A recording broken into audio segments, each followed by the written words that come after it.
La cuestión nacional durante la efímera Confederación Perú-Boliviana ha sido un tema largamente abordado por la historia. ¿Tenía sentido el experimento? ¿Le convenía a ambos países?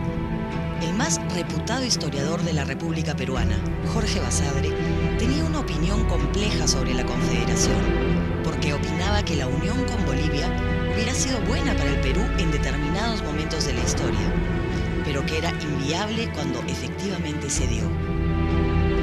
Es cierta la preocupación de Basadre que en esa coyuntura de la postindependencia, es decir, de muy poco tiempo después de la independencia, el peligro de la desintegración política era muy grande. Incluso las primeras constituciones peruanas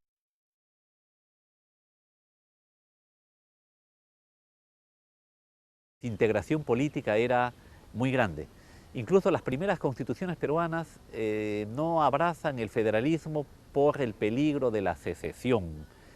Y de hecho, esta creación de los tres estados, norperuano, sudperuano, Bolivia, podría haber sido la antesala del fraccionamiento y haber repetido la historia de la Gran Colombia que se partió en tres países, ¿no?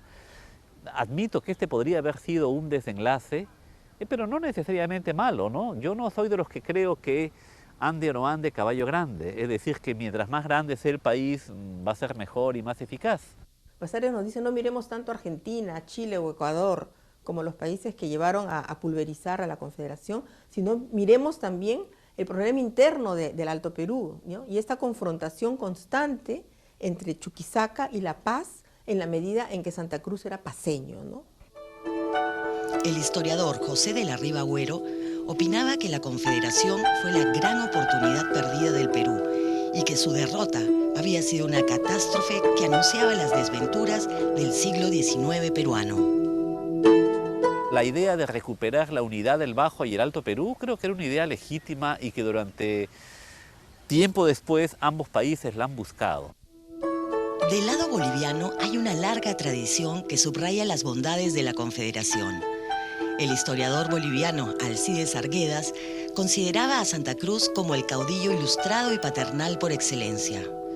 Asimismo, la reputada Historia General de Bolivia, escrita por la familia de historiadores Mesa Gisbert, postula que fue el periodo más exitoso de la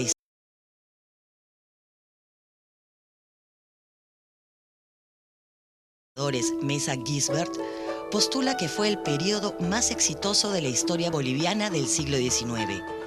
Todos son elogios para Santa Cruz, reforzados porque el periodo posterior de la historia boliviana fue especialmente caótico y a la deriva. Santa Cruz, cuando Bolívar está en el Perú, es un hombre muy aliado de Bolívar, es su brazo derecho en buena parte de Bolívar. Cuando Bolívar regresa a la Gran Colombia, Santa Cruz lo reemplaza en el poder. Y en un momento dado hay cambio de gobierno en el Perú con la caída del gobierno bolivariano. Santa Cruz se retira y regresa a la política boliviana. A fines de 1820 toma el poder y a través de un modo muy autoritario y muy eficiente logra estabilizar Bolivia y logra organizar un ejército muy profesional. Pero Santa Cruz nunca destacó por sus habilidades militares. Santa Cruz destacó sobre todo por sus habilidades políticas y administrativas. Algo fundamental en un momento dado que la anarquía creaba mucha ineficiencia administrativa. Entonces, la habilidad administrativa de Santa Cruz implicaba que tenía un excelente ejército, un ejército mejor preparado, con mejor armamento, pagado, que los ejércitos en el Perú muy divididos entre sí. Otro gran tema ha sido la cuestión comercial. El historiador Paul Gutenberg ha subrayado que la Confederación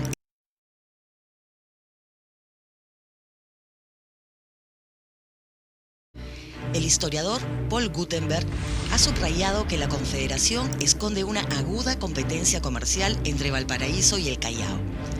Ambos puertos eran claves en el Pacífico sudamericano y desde el siglo anterior tenían una fuerte relación comercial, en la cual, históricamente, habían predominado los comerciantes limeños. Los agricultores del sur peruano tenían expectativas en que el régimen de libre comercio les iba a permitir hacer despegar productos que eran competitivos o sustitutos de la agricultura chilena. Por ejemplo, uvas, producción de frutas que se daba en todos los valles de Moquegua, Arequipa, Tacna, y que ellos tenían interés en sacarlo también al comercio, pero esto hubiera afectado intereses chilenos. Por eso Paul Guttenberg, un historiador norteamericano que ha investigado este punto, sostiene que esta fue una guerra de políticas comerciales, y haciendo un paralelo con la historia de los Estados Unidos, dice, esta fue la guerra de secesión en los Andes. El Partido de Libre Comercio, que sería en este caso el Partido del Sur, aliado con la Bolivia de Santa Cruz, contra el Partido Proteccionista, que sería el Partido de la Costa Norte y Central, aliada con los chilenos. En el siglo XVIII, en la capital peruana se hallaba la sede del capital comercial que dominaba las rutas del Pacífico, al grado que la flota comercial era propiedad de mercaderes criollos y peninsulares afincados en Lima. Pero, después de la independencia, las cosas cambiaron mucho. Los comerciantes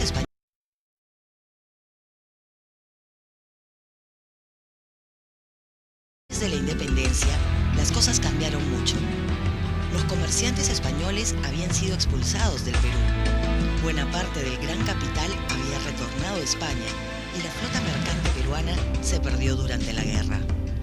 Luego, Chile había anudado estrechas relaciones con el comercio inglés y en Valparaíso se estaban empezando a instalar los depósitos de mercaderías y los servicios para el comercio europeo en todo el Pacífico. Santa Cruz intentó remediar esta desventajosa situación del comercio peruano.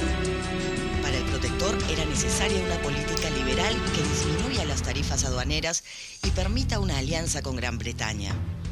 Él quería disputar con Chile las preferencias de los comerciantes ingleses, que entonces dominaban el mundo y recién se estaban asomando al Pacífico sudamericano. Hasta entonces, un mar cerrado para ellos y reservado para España.